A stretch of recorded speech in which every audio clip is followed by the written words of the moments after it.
Hello and welcome everybody. Today is our webinar discussing how to buy a property in prime central London without overpaying in 2025. I'm joined by Chris Mowry. Pleasure to have you. Shafir, nice to be here. Thank you very much. I think today we're discussing something that you're going to find a little bit hard to kind of grapple with. Obviously, we're discussing how to find central London property prices, find property in central London without overpaying. Obviously, you do agency work, so it's going to be a bit of a conflict situation. I know you're going to find it a bit hard. Yeah, no, exactly. Yeah, so you're on the developer side, trying to pick things up as cheap as you can. Yeah. I'm selling property, trying to work for my clients to get as much as possible. So yeah, there's a slight conflict here, but this is a good setting for why this is going to work, because you're going to speak from your perspective, I'm going to speak from mine. Thanks for inviting me. We've had many battles, me and you. Yeah. Obviously, we've done a lot of deals together, which is great. And we've always done a lot of back and forth with negotiations, both on the purchasing side, where we kind of sometimes have to be a bit more cautious in a market like we are in now, where we can't be so, how can you say, we have to be a bit careful with our numbers on the exit, basically. Whereas probably in the markets previous, we could be a bit more, flex the numbers a bit more, try and say, look, instead of getting £2,000 a square foot, we could possibly get 2,2 a square foot. In this market, I think we're working on a completely different end of the spectrum, where maybe if it's 2,000 a square foot, we're probably being a bit more conservative and saying maybe 1,900 a square foot. Yeah. So me and you have had a lot of conversations in the past. It's always been, I think you're one of the agents I always go to for advice, because I always find that you're very conservative. You're never trying to over egg numbers, and you have a complete understanding of the market in general. Yeah, I mean, it's important. I mean, if you're looking at something, and say if you see it through another agent, you'll always call me and ask for advice on what is it worth on the exit. Exactly. I normally try to be, that's why we've got such a good relationship. You trust me, I trust you. Yeah. So how does it actually work at the collaborative in terms of when you take a client on?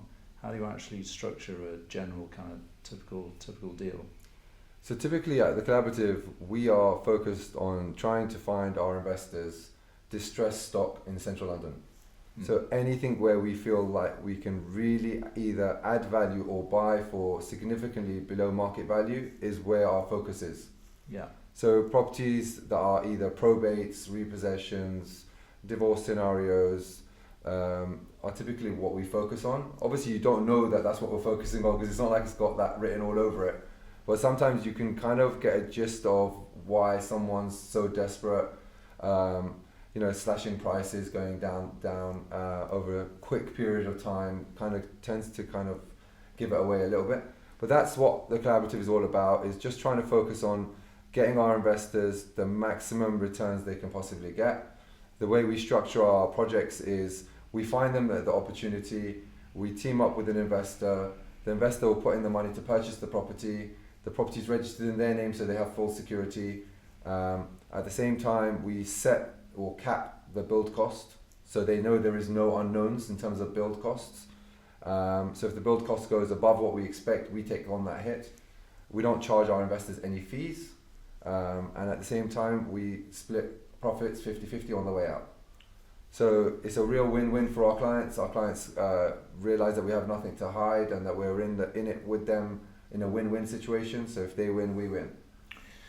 It's amazing that you've got a magic kind of formula where you tell a client build costs are not going to be above a certain level, because I think particularly with an end user or somebody who's developing for the first time, that is one thing that we kind of often see overrun. People just do not anticipate kind of delays, or they don't anticipate something that's going to cost a certain amount with all the inflation, everything going on. So I think it's a good environment to be working in, to be a property developer. I would definitely say end users. There's less end users in the market looking for properties which require work because of all that hassle. So it'd be very good to know who your contractors and suppliers were. 100%. But it's really crazy, because I remember when me and you knew each other from when we were working. You were working in W2, and the market then was just so different to what it is now. Yeah. So I know it's something we're going to get on to going forward, But like the market is just a completely different. At that time, everyone was a property developer, Yeah. and now you have just a handful of property developers in the market now. All of the so-called property developers have all kind of filtered away. Yes, and it's kind of a joke that a lot of people in the industry, a lot of agents used to have about particular so-called property developers, and we kind of joke about how much value did they really add to a property, Yes. but they were just kind of hanging on to the coattails of capital values. Exactly. And it was like, well, they developed it for a year, but the market went up 15%, and they feel like they've done a great job. But yeah, in this particular market where the market is kind of dead flat, then you've got to be good at what you do to get 100%. those kind of returns. 100%. I guess. What kind of margins are you looking at to make for your investors? For us, we're looking at a minimum return of 20% to our investors. Okay. Yeah. I mean, obviously, we've got a lot of things to grapple with in terms of interest rates and cost of bills and etc. But for us, we won't touch anything that doesn't make our investors 20%. Great. Yeah. And how are you finding the market at the moment? I feel like the market has taken a bit of a shift in the past few months, and I think we were again talking off air about the way we see the market, and I feel like last year was, for me especially, was a tough market. I found it very difficult to find deals. I found it very difficult to secure investments. I found it very difficult to offload what we had. But I feel like since probably I'd say March this year, I feel like things have really picked up. I feel like, we've thankfully shifted all of what we had. We're finding deals like we were 3 years ago, and the pipeline is looking great. The market's looking a bit more buoyant. We feel like we've overcome all of the hurdles that we've had. And I know we keep saying this, but we discussed this off air, but I don't think there was anything else that could have been hit in terms of prime central London, that we haven't overcome. Mm. And I think one thing that kind of gives me a lot of comfort is knowing that, look, we've dealt with all of that and the market hasn't really moved by that much. Mm. It just really shows you how resilient, how strong the prime central London market really is. Yeah. We're seeing very similar signs to what you are. I think last year was definitely the southwest regions and kind of outer prime London that were doing really well. Prime central London struggled a little bit more. Coming into this year, it looks like prime central London is kind of coming out of the blocks. And I think a lot of people, when Labour got into power, I think a lot of people were extremely cautious. And yes, there has been, I don't know who coined the phrase Wexit, wealth exit. Some people have left. So the kind of top end of the market has struggled a little bit more. But then on the other hand, you've got the needs-based market, which, looking at the trade deals that are being done with one with the US, one with Europe, one with India, all in the space of a few weeks. The IMF yesterday just kind of reforecast the growth going up. And so obviously we look at all of these things, but most importantly is what's going on in the office, what's going on the ground. Came in after a bank holiday weekend, and we'd agreed 4 sales on the Tuesday coming in. Yeah. And we've got plenty, and the pipeline is quite good. So I'm cautiously optimistic, and I'm trying to figure out if, all of this, what's going on in our office, is actually related to what we're seeing in the news, drip feeds of another trade deal. So there's 2 sides of the market. There's the non-DOMs, some people leaving, which has been going on for a little while, but then there's the bolstering of trying to do trade deals, trying to make the UK better connected. Yeah. And I think there's a bit of positivity coming in on that, and I've seen it reported, and a bit of activity on the ground. Yeah. So this year, relatively cautiously optimistic is what I would say. I think with interest rates, I think for us, we're in the bracket of probably say £5 million. It's kind of finding deals around that kind of level, and I feel like interest rates really kind of impact that big time. I feel like interest rates look like they're really heading in the right direction for us. Yeah. And for us to see the market, if it manages to, I mean, like now we're getting mortgage products that are decent. I mean, we could deal with that. But the way interest rates were a year and a half, 2 years ago, that was just unbearable, truly unbearable. But now I feel like once we deal with that, interest rates start heading downwards, the mortgage products become more affordable. I think the market, I mean, I don't want to sound too optimistic because I don't want to say, look, with us, we always sound optimistic and then we get hit with something else down the line. So I don't want to sound overly optimistic, but I feel like if you buy well, if central London, doesn't have any more hits coming forward, I do feel like we should be quite optimistic with the market going forward. I think so. And I think if you also look at the data with what's happening in the pound versus the euro and the dollar, I mean, it was in the 120s, low 120s, quite recently, and it's now risen to 134 as of today. So if you've got pounds, and if you're borrowing, if you're sending the money in from elsewhere, or you have sent the money in, actually the pound moving in an upward trajectory is almost the equivalent of property prices rising if you've got dollar-based currency. Yeah. So I think that's positive, and I think it kind of gives foreign investors a bit of confidence that the UK is moving in the right direction. Yeah. Particularly if I know you could argue, well, the dollar is just weakening from what Trump's been doing. Yeah. But if you look at it versus the euro as well, it's kind of steadily moving upwards, which I think is good. But this is all in a massive backdrop of volatility. For sure. In a very 100%. uncertain world globally. I'm not talking about the UK, I'm talking about globally.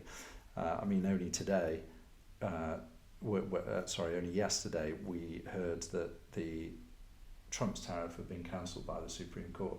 Yeah. And then all of a sudden the markets go up. Yeah. So I think what we've come to realise is when he came into power, every kind of 6 hours I'd be Googling what's he done now, and now it's kind of like I'm a bit numb to that, and I think a lot of people feel the same way. Saw what happened with Tesla stock. It went down by, I don't know, it was 80%, I don't know, and it's now back up by the same amount. So it's kind of volatility, just kind of ride all of that out. He'll say one thing and then the next week it'll be something else.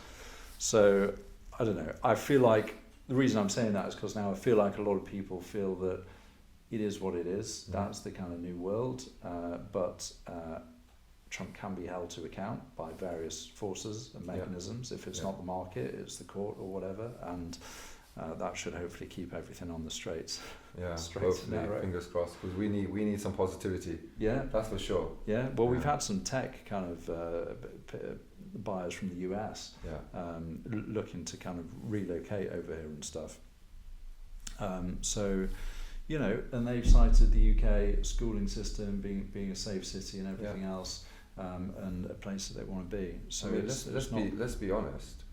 Look, London has a certain appeal, and we've been to a lot of the major cities in the world, but I don't think anything pretty much compares to London. It's got an appeal to it. I think the past 10, 15 years, if not more, has shown you how resilient the prime central London market is. I think at the same time, you have to really ask yourself, how good value does prime central London look at the moment? Because if you ask me, I don't think, areas where it was say 1,500 a square foot, you can now buy for 1,300 a square foot, and we're only talking about Kensington. These areas for me are such good value. Everything looks like a good place to put your money now. If you look at it over a kind of a 10-year period, then we're definitely a low ebb. Yeah. And there is, one of my colleagues said this morning that he's saying to buyers now that, look, you never know the right time to buy, but it kind of feels as if it is the right time to buy. I had that same conversation with I feel like there's more reasons to be optimistic than there is pessimistic at the moment. 100%. Save any calamity or event that could potentially happen. There's always something, isn't there? Yeah. Even if you look at London as pound per square foot over major cities, I think we've dropped from being like 2-3 most expensive to somewhere like 7-8 most expensive. Yeah, that's true. So that for us just shows you could look at that in two ways. But for me, the way I look at it is, guys, that is positive news for someone who's looking to buy. And for me, as an investor, I'm seeing it as a buyer's market out there, and it's a very good opportunity for you to buy at that low value. I'm trying to rack my brain to remember where I saw this, but London was voted the second best city in the world only just outstripped by New York. I can't quite remember exactly where I heard that. Must be the Mulberry Times. It was the Mulberry Times. Yeah. But it's true. There's my mother-in-law was trying to get me to relocate to Hong Kong. Probably not economic reasons, but reasons for kind of wanting to see the grandkids who are over here, and it'd just be easier if I'm there. And she's trying to sell me the reasons for tax, like you'll be paying 1.8% tax or something we worked out, after all the reliefs you can get and stuff. So it seems really attractive from kind of a tax perspective. Yeah. But then I was there on holiday, and then I came back to London, and the seasons had just changed for spring. You've got the trees, you've got the parks, you've got everything, and I just thought, do you know what? The paying extra tax. I'll pay tax is not everything. It's you not. know what I mean? It's, so it's I the lifestyle. It's the we need to factor all of that in. 100%. You know, 100%. some people just look at the tax rate, but there's everything that comes with it: the schools and everything, quality of life, cultural scene, and everything else. Yeah. So, do you want to? I can't really talk about how you find these deals. Yeah. But when you said you focus on particular deals, what do you do? Just call the agent and say, have you got any sellers who are in this position? Or do you normally look at the marketing and think, that looks good because it's a certain pound per square foot? What do you actually look for when you So it's really hard to say how do you find deals, because every deal you find is so different. But what I would say is, one thing is really helps us as a collaborative is we've been in this game for, in excess of 15 years now, and obviously from my experience I've known a lot of the agents from when they started their first day in the office all the way to now being head of office. So that really helps, having that relationship, knowing that you can call head of office and tell them, look, what deals do you guys have? Do you have anything around that you think was good value for me to look at? Is there anything there that looks a bit distressed or some way I can really kind of pick up a good deal? That's number one, having the relationship and the ability to be able to tap into people with knowledge. That's number one. Number two, I would say, is keeping a track of certain properties. Just because a property is put on the market at a high value doesn't necessarily mean that you take your eye off the ball. Sometimes you'll see a property at high value and then over a period of 6 months, 8 months starts really going down in value, and then you've already seen it at one stage, so you know that it's a good asset, it's got nothing tainted about it. And that's really important. Just constantly keeping a track of what's on the market, what's going under offer, what's fallen through. Those kind of things are really important facts and information that you really need to kind of keep a hold of. I think one thing I would say is, I know this is something that probably developers 10, 15 years ago would have looked at, is always focus on a modernized stock. Always look at the properties that are not refurbished, because that's where the money is. Obviously that's no longer the case because the cost of the build has gone up by so much. But for me, it's still something that attracts me. When I see something that's run down, like a probate, or the walls are painted green or black, where the carpet is ripped out, those kind of things kind of attract me to a property, and I think to myself, oh, maybe there's a good value there. And more often than not, they are. Obviously the cost of build has gone up by so much, but still that's something I'm very, very interested in. I think those are the key lessons or takeaway points I would say in terms of being able to find good deals in central London. One thing I would really stress is, when you're buying anything, whether it's an investment or not an investment, be extremely picky. Never look at lower grounds, never look at walk-ups, never look at properties that are undesirable, never look at properties that are badly managed. You have to really think to yourself, okay, fine, I could live with it, but could another purchaser live with it? If I had to sell this in 5 years' time, and it had no porter, no lift, it was in the low ground, it had damping, it had poorly managed building, the outside, the exterior of the building looked poor. All of these factors add up. I just want to make a point, because everything that you said, it makes sense. And I said to Jaffa before I came on to do this, why are you going to do a webinar about trying to give away trade secrets to tell people how you do things? And then you said, look, my type of clients, they don't want to do it, they want me to do it. But also I thought I'd kind of illustrate this point. you have to have experience in order to do this. And I've seen so many people that have tried to do it themselves and they've got it wrong. Yeah. And to illustrate this particular point, it was only a couple of days ago that I showed property to Jaffa. He'd sold a very similar property to this in terms of the same square footage for quite a lot of money a couple of years ago. So I showed him a very similar property, literally 20 paces over the other side of this road, and he's not going to buy it. And I was like, okay, why are you not buying this? And he thinks that it was referred earlier, your GDV exit price on what you think you're going to sell it for after refurb. On this particular property, it was above a shop. If it was above a particular shop that was slightly higher end, slightly more in line with the kind of end user that would buy it, you'd probably go for it. But the type of property that the shop that's above just didn't quite. You need a common sense view to think there could be £1 million difference in spread based on exactly where it's positioned and located. But an end user who doesn't really understand that could get it wrong just by looking at the comp, saying, okay, well, they're only 20 feet apart, but there's £1 million worth of difference on what you could get on one and what you could get on the other. And without that experience, and that varies from area to area as well, you're just not going to know that.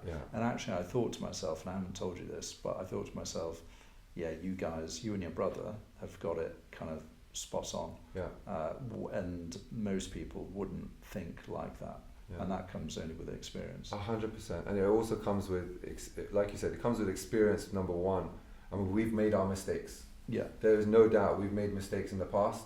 But the key point to take away from this now is we want to make sure that our experience we pass on to our investors, and that we make sure that they don't make the same mistakes that we've made, and that we both save time and make money together.